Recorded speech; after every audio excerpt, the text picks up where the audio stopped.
The most wonderful time of the year. Although, let's be honest, around the holidays, things really add up. But here's the good news. Only at Verizon, you can get a single line for $50 per month when you switch and bring your phone. So while ice skating for two is definitely costing more, here at Verizon, you can save. Gifts for your third cousins? Steep. A single line with Verizon? Not so steep. A real tree? Pricey. A single line with Verizon? Less pricey. Flights to see Mima and Pops? Those are up. A $50 per month single line? That's down. Even a trip to the Atlanta Holiday Market will cost you more. But with Verizon, you can switch and bring your phone for just $50 per month for a single line on unlimited welcome, with autopay plus taxes and fees. All this to say, during the holiday season, when everything is costing more, you can get more for less right now at a local Verizon store. $15 monthly promo credits applied over 36 months with a new line on unlimited welcome. In times of congestion, unlimited 5G, 4G LTE may be temporarily slower than other traffic. Domestic data roaming at 2G speeds. Additional terms apply. February 14th, 1994. Where were you that day? Me? I was driving in my 1977 tan El Camino, trying to get my driver's license. This was my third road test. I had failed twice. But I was determined, now that I had a girlfriend, to get my driver's license and show my father once and for all that I could drive his car, and I was worthy of driving his car, his winter beater that he had bought. Strangely enough, when I turned 16, a new car showed up, and I believe that my father was rather frustrated with me for not taking an interest in this car or my driver's license up until that point. This day, however, turned out to be a massive, massive snow day. Lots of snow on the ground, and my mother was very trepidatious of me going for my road test.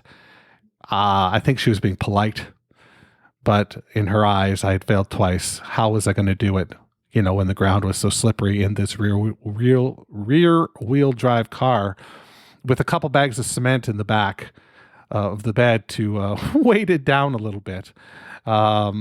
It was tough, but I got it. And I drove to my girlfriend's house, and we had lunch from McDonald's, and it was divine. However, little did I know that at the same time, the rest of the world was being served an even better lunch. They were being served the second long play from Stockton, California band Pavement. This record was called Crooked Rain, and it was on the heels of the wildly successful Slanted and Enchanted. To say this record was anything other than hotly anticipated for a certain group of people would be mislabeling it, misidentifying it for sure. This record was, absolutely anticipated by a cohort of cool people, unlike me. So going back to you, where were you this day? Where did you pick up the record? What do you remember about unpeeling the cellophane and putting it in your CD player, your cassette player, or I'm not sure if it was released on vinyl, but if it was, on your vinyl turntable? Let's talk a little bit about Crooked Rain today on its 29th anniversary.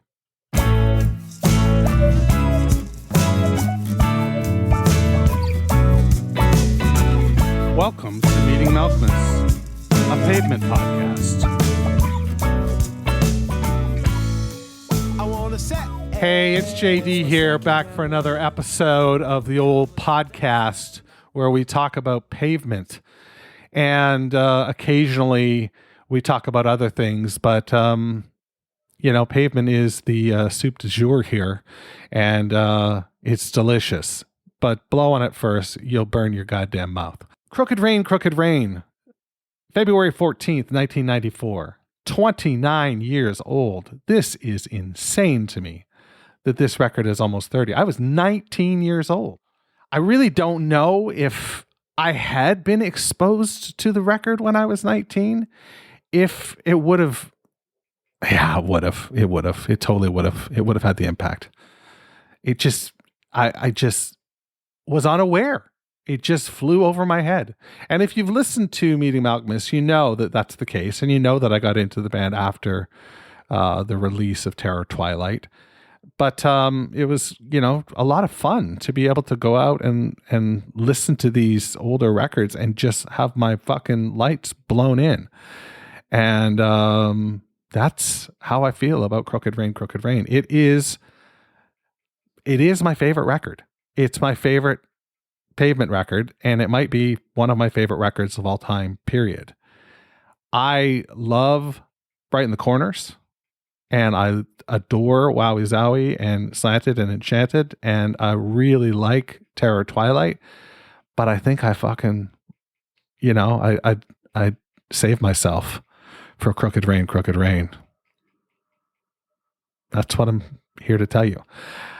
But don't take my word for it. Let's go right to the source here. Recorded in 2019 for the 25th anniversary of the record is a sit down at Matador's head office with SM, and he waxes nostalgic about that. And I thought it would be fun to give that a listen to. So let's give that a listen to right now, and we'll come back on the other side with a track, and then we'll wrap this up. All right.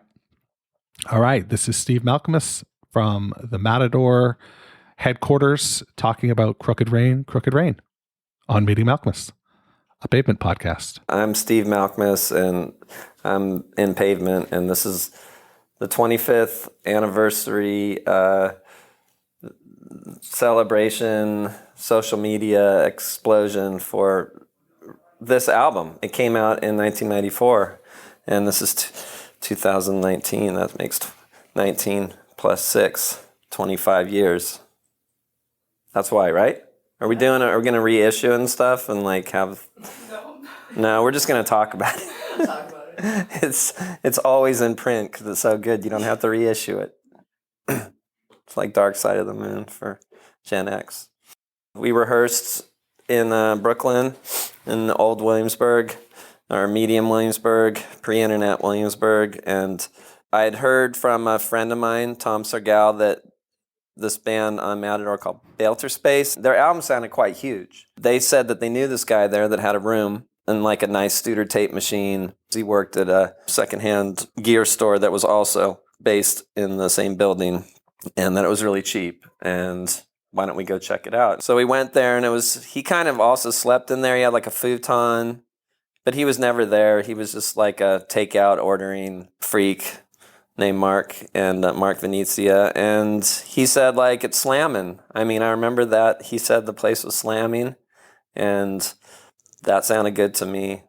That's where we recorded it. So we plugged directly into the tape machine and just got a nice big raw sound. The album before that was called Slanted and Enchanted, and we had done that in Stockton, where I went to high school, and we had gone back there to potentially maybe record there. But Gary had moved his studio that was in his garage. He moved into like a real studio in a different spot. And we started to work there, and it just wasn't coming together. We broke up with Gary. And then I got a new drummer, this guy named Steve West, who was in the band for the rest of the time and had a rehearsal space in his house. And I just started jamming, just Steve and I. And I was like, okay, Steve's a drummer now. That's where we rehearsed. But we did do some basic demos. I think you've heard them if you're a Pavement head on some of the reissues, which I haven't heard, but I think they're on there. So we did that. And the key to this album was mixing it. We were just planning to mix it ourselves. I remember Matt Sweeney, maybe you know him, he was in Chavez, and he was our friend, and he said that Chavez had been working at this place on 14th Street. He said it's just $50 an hour, and it's really cool, you should just go there. It was a place where like Teenage Fan Club recorded their Bandwagon-esque and Elliott Sharp. So, and what turned out was that there was a house engineer there named Bryce Goggin, and he just miraculously appeared there and said, I'll help you. And then he took it over, and he made it sound much better. It was going to sound maybe a little like Slanted and Enchanted mixing-wise if we were doing it ourselves. And he made it sound more like he used actual reverbs, and he re-recorded some drums that we didn't do it correctly. we added things, and that's it. Things were moving fast. I was more just excited that we got some attention. I think, oh, someone's listening. This is really fun. There wasn't any internet yet, and so you would maybe read one article in Spin magazine or something, and it didn't really seem real. I mean, there were some big concerts like Roseland. I felt a little bit like I'm not ready for this. That's whenever I felt. I would go ahead and do it, but I was just like, this is bizarre. We're playing a lot of people here, and being on MTV a little bit. MTV had a big sway back then. It was like the Breeders are in the Buzz Bin and stuff, so it's like you can get in the Buzz Bin. Remember the Buzz Bin? I was hoping to get in there. Festival gigs at Reading and stuff. That felt like, oh, we're just like a rock band now. Like Oasis is playing before us. You know, what's going on here? That didn't last long. I mean, I'm kind of like not making fun, but like taking yucky music that like kind of made me feel sick a little bit, but like trying to make it good, like classic rock of Silent Kit or the Eagles with Range Life. So it was like bands I hated sometimes. I mean, I still do that now. I don't know why I'm compelled to do that. But bands I like, I mean, I liked Can a lot. The Stop Breathing has a Can element to it. It was more like Poco and the Eagles and Jackson Browne, who I do like Jackson Browne, but you know, I was thinking more along those lines of Malibu, David Geffen, Range Rovers or something, privileged country rock. But there's heart in it still. I'm not saying it's all about. It's like put your heart into it still.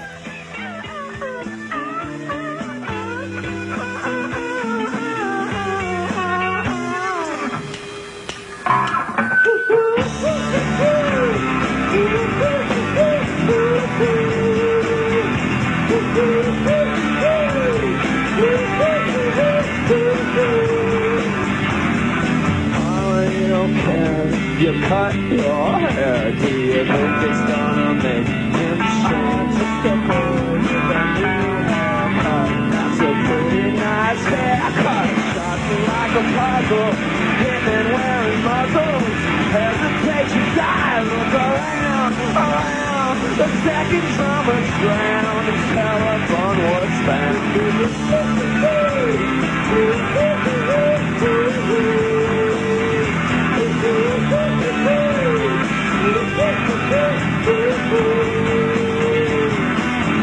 Seems crazy, bands are up each and every day. I saw another one just the other night, a special new band. I'll never lie, I'll never lie, I'll never word, but I don't care, I really don't care. Did you see the drummer's hand?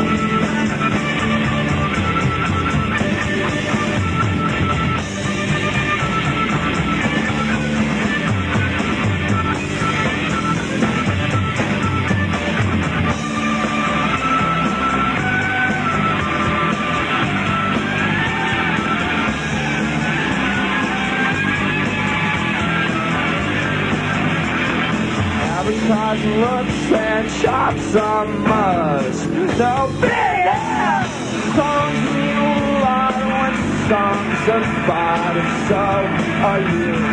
Face right down to the practice room, tension and things. Hurry up, hurry up, hurry up, hurry up, hurry up, hurry up.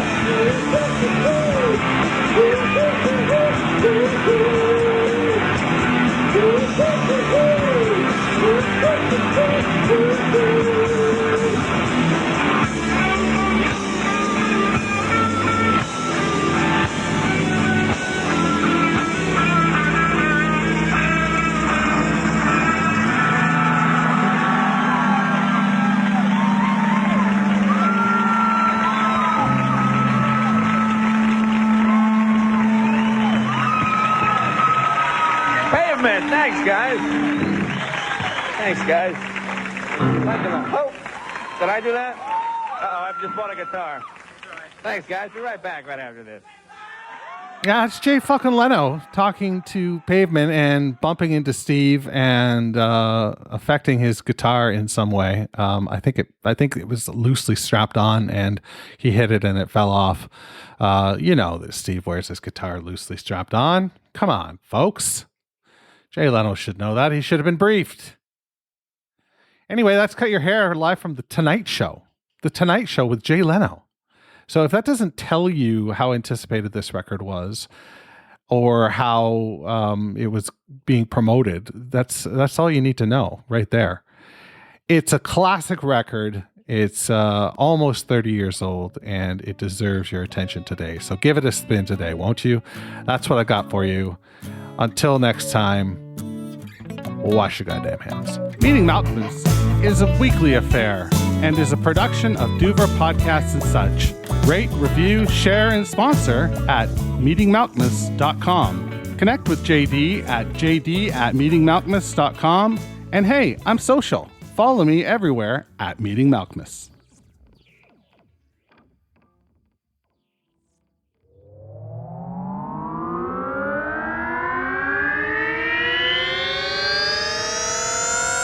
Duvra Podcasts and such.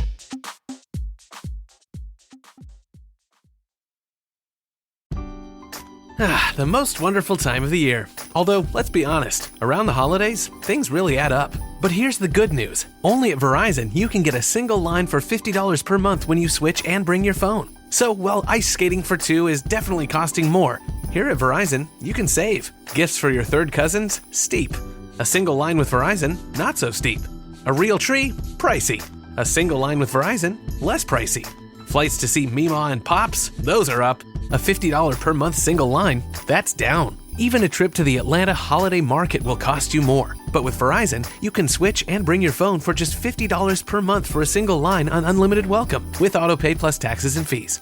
All this to say, during the holiday season, when everything is costing more, you can get more for less right now at a local Verizon store. $15 monthly promo credits applied over 36 months with a new line on unlimited welcome. In times of congestion, unlimited 5G, 4G LTE may be temporarily slower than other traffic. Domestic data roaming at 2G speeds. Additional terms apply.